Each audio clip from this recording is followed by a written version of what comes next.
السلام علیکم، welcome to life today اور میں ہوں در اکرم۔ آج ہم بات کریں گے ایک اہم خبر پر جو کہ کل مورخہ 15 جنوری 2026 کو سامنے آئی۔ امریکی ریاستی محکمہ یعنی کہ اسٹیٹ ڈپارٹمنٹ نے یہ اعلان کیا ہے کہ امریکہ 75 ممالک کے شہریوں کے امیگرنٹ ویزوں کے اجراء کو کینسل کر رہا ہے، فریز کر رہا ہے۔ اس لسٹ میں پاکستان بھی شامل ہے۔ یہ فیصلہ 1 فروری سے اپلائی ہوگا اور صرف امیگرنٹ ویزوں پر ہی اپلائی ہوگا۔ سیاحتی یعنی کہ ٹورزم اور دیگر عارضی ورک ویزاز پر اس کا کوئی ذکر نہیں ہے اور اس کا کوئی تعلق بھی نہیں ہے۔ اسٹیٹ ڈپارٹمنٹ نے یہ واضح کیا ہے کہ اس کا مقصد نئے آنے والے مہاجرین کو مالی خود کفالت پر خود مجبور کرنا ہے تاکہ وہ امریکن اسٹیٹ ڈپارٹمنٹ یعنی کہ امریکن ویلفیئر سسٹم پر انحصار نہ کریں۔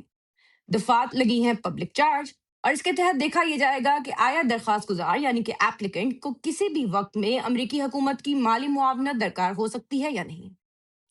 اس ریویو کے ذریعے امریکی عہدیداروں نے اس اقدام کو سیاسی پابندی کے بجائے ایک انتظامی انٹرنل ریویو قرار دیا ہے۔ کہا یہ بھی جا رہا ہے کہ یہ ایک عارضی ڈیلے ہے اور اس دوران نئی کنڈیشنز، نئی ٹرمینالوجیز، نئی موڈس آپرینڈی انٹروڈیوس کرائے جائیں گے تاکہ آنے والے مہاجرین خود کفیل رہیں، انڈیپینڈنٹ رہیں۔ ابھی تک اس جائزے کے مکمل ہونے کی کوئی ٹائم لائن سامنے نہیں لائی گئی۔ ذرائع کے مطابق خود امریکی سفارت خانے کو بھی، اور it's not just the Pakistani embassy, it's not just the American embassy in Pakistan, دیگر امریکی سفارت خانوں کو بھی اس فیصلے کے بارے میں پہلے سے علم نہیں تھا۔ یہ ایک خفیہ اندرونی ریویو کا نتیجہ ہے اور اسی لیے اس وقت امریکہ، پاکستان اور پاکستان سمیت دیگر ممالک میں ایک غیر یقینی کیفیت ہے کہ یہ ڈیلے کب تک رہے گا۔ تاہم امریکی حکام بار بار یہ واضح کر رہے ہیں کہ یہ ڈیلے مستقل نہیں بلکہ ایک ٹیمپرری نیت کا حامل ہے۔ پاکستان کی حکومت نے بھی اس فیصلے پر عوام کو مطمئن کرنے کی کافی کوشش کی ہے۔ دفتر خارجہ کے ترجمان طاہر حسین اندرابی کا کہنا ہے کہ ان کا خیال ہے کہ یہ محض ایک اندرونی جائزے کا عمل ہے۔ امید ہے کہ روٹین پر مبنی ویزا پروسیسنگ جلد ہی بحال ہو جائے گی۔ انہوں نے بتایا کہ پاکستانی حکام اس معاملے پر امریکی حکام کے ساتھ مسلسل رابطے میں ہیں اور عوام کو گھبرا کر ڈیجیٹل میڈیا پر چلنے والی افواہوں پر پریشان بھی نہیں ہونا چاہیے اور اس کے مطابق اپنے پلانز کو تبدیل بھی نہیں کرنا چاہیے۔ اس معطلی یعنی ڈیلے کا اثر خاص طور پر ان خاندانوں پر پڑے گا جو امریکہ میں اپنے رشتہ داروں کو بلوانے کے منتظر تھے۔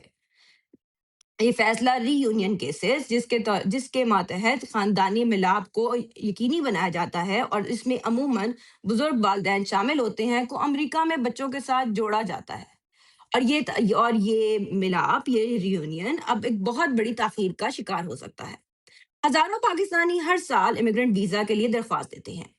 ان میں خاندان کے افراد شامل ہوتے ہیں، تعلیم و ملازمت کے خواہش مند نوجوان بھی شامل ہوتے ہیں اور ان سب کی منصوبہ بندی اب تاخیر کا شکار ہوگی۔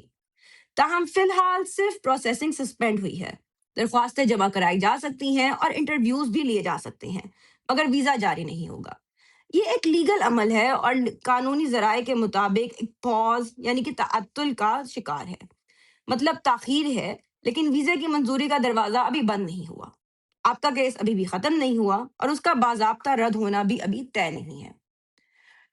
اکنامک ایکسپرٹس اور امیگریشن ایکسپرٹس بار بار اس بات کی نشاندہی کر رہے ہیں کہ امیگرنٹ خاندانوں کے طویل مدتی معاشی اثرات اس میں ایک پرٹیکولرلی بینیفیشل ثابت ہوتے ہیں، خاص طور پر جب خاندانوں کے ایپلیکنٹس پہلے سے ہی ٹیکس جمع کرا رہے ہوں۔ امریکہ نے ماضی میں بھی بعض اوقات ان پروسیسنگ سروسز کو ڈیلے کیا ہے، لیکن کبھی آج تک بلینکٹ بین نہیں لگا۔ عرب نیوز کے مطابق اسٹیٹ ڈپارٹمنٹ نے کہا کہ یہ ایک اقدام پبلک چارج قانون کے تحت کیا گیا ہے تاکہ امیگریشن کو امریکہ کے اوپر ایک معاشی برڈن بننے سے روکا جائے۔ تاہم یہ اس بات کے اوپر بھی توجہ دینے کی ضرورت ہے کہ بھارت اس لسٹ سے ابھی ایگزٹ ہے، بھارت کو اس لسٹ میں ابھی شامل نہیں کیا گیا، اور بھارتی نیوز سرکلز میں اس اقدام کو بھارتی امیگریشن اور بھارتی ڈپلومیسی کی بہت بڑی جیت سمجھا جا رہا ہے۔ تاہم کیونکہ یہ پروسیس ایک کنٹینیوس پروسیس ہے، it's a very uncertain process, تو ابھی تک ہم یہ جان نہیں پا رہے کہ اس لسٹ میں مزید ممالک کی انٹری ہوگی، کی ایڈیشن ہوگی، یا پاکستان اس لسٹ میں کب تک شامل رہے گا۔ اگر کہا یہ جائے کہ اس پروسیسنگ سے پاکستانی شہریوں اور پاکستان سمیت دیگر ممالک کے شہریوں کے لیے بہت پریشانی ہوگی تو یہ غلط نہیں ہے۔ پاکستانی حکام نے بے شک عوام کو یہ تسلی دی ہے کہ ہم بہرحال بہرصورت رابطے میں ہیں امریکہ سے، اور امید ہے کہ معمول کی کارروائی کو جلد ہی واپس لایا جائے گا۔ یاد رکھیے کہ یہ پابندی مستقل تو نہیں ہے، لیکن عارضی طور پر ایک بہت بڑی پریشانی کے طور پر ثابت آئی ہے۔ چلیے اب ایک اور نازک موضوع کے اوپر بات کرتے ہیں۔ بات ہے ایران کی۔ ایران میں گزشتہ ہفتے احتجاجی مظاہروں کے بعد پیدا ہونے والی کشیدگی اور خطے میں جنگ کی افواہیں۔ گزشتہ دنوں ایران میں عوامی مظاہروں پر سخت کریک ڈاؤن ہوا، اور اس کریک ڈاؤن کی وجہ سے امریکن صدر ڈونلڈ ٹرمپ نے جوابی ملٹری کارروائی کی بھی دھمکی دی۔ ایرانی حکومت نے فی الفور ریٹیلیشن کی ہنٹ بھی کی، انٹرنیٹ بھی بند کر دیا گیا، سینکڑوں مظاہرین کو گرفتار کیا گیا، اور بار بار انٹرنیشنل میڈیا پر اینالسٹ یہ خدشہ ظاہر کر رہے تھے کہ اس صورتحال میں ایران کی طرف سے امریکن بیسز پر جوابی کارروائی بہت حد تک ممکن ہے۔ ایران کے وزیر خارجہ عباس اراغچی نے 12 فروری کو امن و امان کی بگڑتی صورتحال کے تحت امریکہ کو یہ پیغام دیا کہ اسلامی جمہوریہ جنگ تو نہیں چاہتا، لیکن جنگ کے لیے تیار ضرور ہے۔ انہوں نے ساتھ میں یہ بھی کہا کہ ایران آج بھی امریکہ کے ساتھ بات چیت کے لیے تیار ہے، بات چیت کے راستے کھلے ہیں، لیکن مذاکرات منصفانہ اور باہمی احترام پر ہونے چاہیے۔ ایرانی ایرانی وزیر خارجہ نے بار بار امریکی ٹیلی ویژن چینلز پر شوز کیے اور بار بار ٹرمپ کو یہ پیغام دیا گیا ہے کہ we are ready for war but we do not want وار۔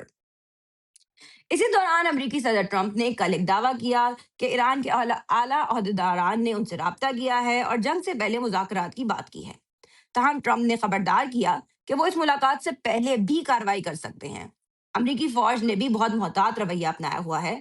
ایک رپورٹ کے مطابق امریکی افواج کا بعض حصہ قطر میں بیس سے واپس بلایا جا رہا ہے، اور ساؤتھ چائنا سی میں بھی امریکن ویسلز کی موومنٹ کو نوٹ کیا جا رہا ہے۔ عراق میں بھی لوگوں نے کہا کہ ہمیں یہاں پر فوجی کارروائی ہوتی محسوس ہو رہی ہے۔ تاہم امریکی حکام کا کہنا یہ ہے کہ یہ حرکت بار بار پہلی دفعہ نہیں ہوئی، اور اس کا مقصد صرف اور صرف مڈل ایسٹ میں اپنے اڈوں کو مضبوط کرنا ہے۔ مڈل ایسٹ کی بعض عرب ریاستوں نے جب اس بڑھتی ہوئی کشیدگی کو کم کرنے کے لیے اپنا کردار ادا کرنے کی کوشش کی ہے۔ رائٹرز کے مطابق ایران نے قطر، سعودی عرب اور عمان سے کہا ہے کہ وہ امریکی صدر ٹرمپ پر دباؤ ڈالیں تاکہ وہ اسرائیل پر جنگ بندی کا دباؤ ڈالے۔ اسی اثنا میں ایک سینئر سعودی عہدیدار نے فرانس پریس سے بات کرتے ہوئے بتایا کہ سعودی عرب، قطر اور عمان نے ٹرمپ کو منانے کے لیے آخری مومنٹ تک کوشش کی ہے کہ وہ ایران کو موقع دے۔ ان ممالک کا کہنا یہ ہے کہ وہ خطے میں بڑی خطرناک ہنگامی صورتحال سے بچنا چاہتے ہیں اور ایران کو پوری سپیس دینا چاہتے ہیں to show it's good will. دوسری جانب اطلاعات یہ ہیں کہ دونوں حریف ملک یعنی ایران اور اسرائیل کے بعض خفیہ رابطے بھی ہوئے ہیں جن میں روس کا کردار بہت ضروری ہے۔ واشنگٹن پوسٹ کے مطابق اسرائیلی حکومت نے روس کے ذریعے ایران کو یہ یقین دہانی کرائی ہے کہ اسرائیل پہلے حملہ نہیں کرے گا، اور ایرانی رہنماؤں نے بھی یہی وعدہ کیا ہے کہ وہ حالیہ بحران میں شروع ہونے والی ٹینشنز میں پہلی اٹیک نہیں کریں گے۔ دیکھنے میں یہ بھی آیا ہے کہ دونوں ملکوں نے ایک دوسرے کو یہ پیغام بھیجا ہے کہ اگر ایک نے جنگی کارروائی کا آغاز نہ کیا تو دوسرا بھی نہیں کرے گا۔ اس سب کا مقصد خطے میں موجود مزید پیچیدگی کو ختم کرنا ہی ہو سکتا ہے۔ تاہم ایران میں امریکہ کے اثر و رسوخ کو بنیاد بنا کر یہ خدشہ بھی ظاہر کیا گیا ہے کہ ممکنہ حملے کا منصوبہ امریکہ ہی چلا سکتا ہے۔ اسرائیل کی طرف سے بھی ایسے کئی اقدامات دیکھنے میں آئے ہیں۔ اطلاعات یہ ہے کہ حزب اللہ کے خلاف کارروائی تیز کی گئی ہے، شہریوں کو بھی خبردار کر دیا گیا ہے۔ گزشتہ روز اسرائیلی فوج نے لبنان کے جنوبی علاقے کے رہائشیوں کو ہنگامی طور پر وارننگ دی کہ وہ حزب اللہ کی فوجی تنصیبات کے قرب سے نکل جائیں، کیونکہ جلد ان پر بھی حملہ کیا جائے گا۔ خیال یہ کیا جا رہا ہے کہ اسرائیل لبنان میں حزب اللہ کے ٹھکانوں کو نشانہ بنائے گا تاکہ اگر خطے میں کوئی کشیدگی شدت پکڑے تو حزب اللہ کو لمیٹڈ کیا جا سکے۔ انٹرنیشنل رد عمل میں اقوام متحدہ کی سلامتی کونسل کا اجلاس آج طلب کر دیا گیا ہے۔ متعدد ممالک نے اپنے شہریوں کو خبردار کیا ہے، جن میں امریکہ اور برطانیہ شامل ہیں، کہ جنہوں نے ایران اور اس کے آس پڑوس میں سے اپنے کچھ سفارتی عملوں کو واپس بھی بلا لیا ہے۔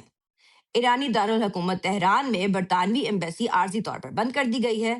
بھارت، اسپین، اٹلی، پولینڈ سمیت کئی ممالک نے اپنے شہریوں کو ایران چھوڑنے یا ایٹ لیسٹ کیئرفل رہنے کی ہدایات کی ہے۔ بھارتی حکومت نے اپنے سفارت خانوں کو سخت حکم دیا ہے کہ جان بچانے والی سفری حکمت عملی کو جلد از جلد اختیار کر لیا جائے۔ اسی طریقے سے یورپی یونین کے فارن منسٹرز بھی اس بات پر متفق ہیں کہ ایران میں مظاہرین کے خلاف سخت شرائط، سخت قید کی پابندیاں بھی عائد کی جا سکتی ہیں۔ اس تنازع کے خدشے کی وجہ سے توانائی کی منڈی یعنی کہ انرجی مارکیٹ میں ہلچل مچی ہوئی ہے۔ تازہ ترین خبروں کے مطابق تیل کی قیمتوں میں کمی دیکھی جا رہی ہے، جس سے ظاہر ہوتا ہے کہ فی الوقت جنگ کے خطرے میں شاید کمی آ گئی ہے۔ اگر راہیں ہموار رہیں اور ایران پر کسی بڑے حملے کی صورتحال نہ بنی تو انٹرنیشنل ماہرین کا یہ کہنا ہے کہ عالمی تیل کی قیمتوں میں ضرور کمی واضح ہوگی۔ اب یہ تو ہوا پورا منظرنامہ۔ اس کی روٹس کو ایران میں کئی ہفتوں سے ہونے والے احتجاجات سے بھی ٹریس کیا جا سکتا ہے۔ ہوم لینڈ سیکیورٹی کے تجزیوں کے مطابق چند روز قبل ایران میں ہونے والے سخت مظاہروں میں حکومت کا کنٹرول مضبوط ہو گیا ہے۔ تہران میں آخری ڈاؤٹس روزانہ کی بنیاد پر چلائی جانے والی تحریکوں اور چینج آف فیس کا جو شور ہے وہ بند ہو گیا ہے، اور ریاستی میڈیا نے بھی متعدد گرفتاریاں اور دہشت گردی کے مقدمات کی خبریں دی ہیں۔ ایران نے اپنے مظاہرین کی پاسبل ہونے والی بڑی سزاؤں کو روک دیا ہے، اور سوشل میڈیا پر گردش کرتی ایک خبر کے مطابق 26 سالہ عاصم سلطانی کو موت کی سزا پر بھی معافی دے دی گئی ہے۔ ایرانی وزیر خارجہ نے یہ اعلان کیا ہے کہ آج یا کل کسی بھی مظاہرہ کرنے والے کو پھانسی نہیں دی جائے گی۔ انٹرنیشنل ایکسپرٹس اور ٹرمپ کی ہدایت کردہ سیاسی اراکین نے بھی یہ تسلیم کیا ہے کہ ایرانی حکومت نے کچھ ریلیف دینے کی کوشش کی ہے تاکہ امریکی فوجی کارروائی کی صورت میں عوامی رد عمل کو ٹالا جا سکے۔ اسی پس منظر میں پاکستان کا موقف سامنے یہ آیا ہے کہ وزیر خارجہ نے کئی بار یہ زور دیا ہے کہ پاکستان تہران میں ہونے والی ڈیولپمنٹ پر گہری نظر رکھے ہوئے ہے اور خطے میں امن و استحکام کی بہت زیادہ خواہش مند ہے۔ ترجمان اندرابی نے یہ کہا کہ پاکستان ایران کے عوام اور قیادت پر اعتماد رکھتا ہے اور امید کرتا ہے کہ عوامی مشکلات کے باوجود ایک پیسفل سلوشن ضرور نکل آئے گا۔ انہوں نے ایرانی حکومت کے اقدامات کو مرحلہ وار تسلیم کیا اور تجویز کی کہ آنے والے دنوں میں اکنامک ریفارمز کے ذریعے عوام کو پیسفل کرنے کی کوشش کی جائے۔ دفتر خارجہ نے پاکستانی شہریوں کو ایران جانے سے قبل محتاط رہنے کا مشورہ بھی دیا ہے اور وارننگ جاری کی ہے کہ سفارت خانہ ایران میں پاکستانیوں کا خصوصی خیال رکھا جائے۔ انفارمیشن حالیہ دنوں میں ایران کی اندرونی کشیدگی اور علاقے میں جاری اس خطے کی صورتحال نے عالمی سطح پر خطرے کے کئی رنگ بکھیر دیے ہیں۔ البتہ بظاہر بڑے کانفلکٹ کے امکانات ابھی کے لیے کم ہو گئے ہیں۔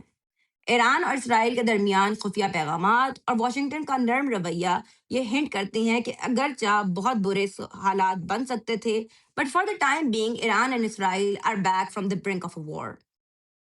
علاقے کے فوجی منظرنامے کو فی الحال قابو میں رکھا جا رہا ہے۔ پاکستان کی حکومتی پالیسی امن کی کوششوں پر مرکوز ہے اور توقع یہ کی جا رہی ہے کہ ہمسائے ملک کی صورتحال کو بہتر سے بہترین کیا جائے گا۔ امید ہے آپ کو یہ تفصیلات اچھی لگی ہوں گی۔ Stay tune for more updates.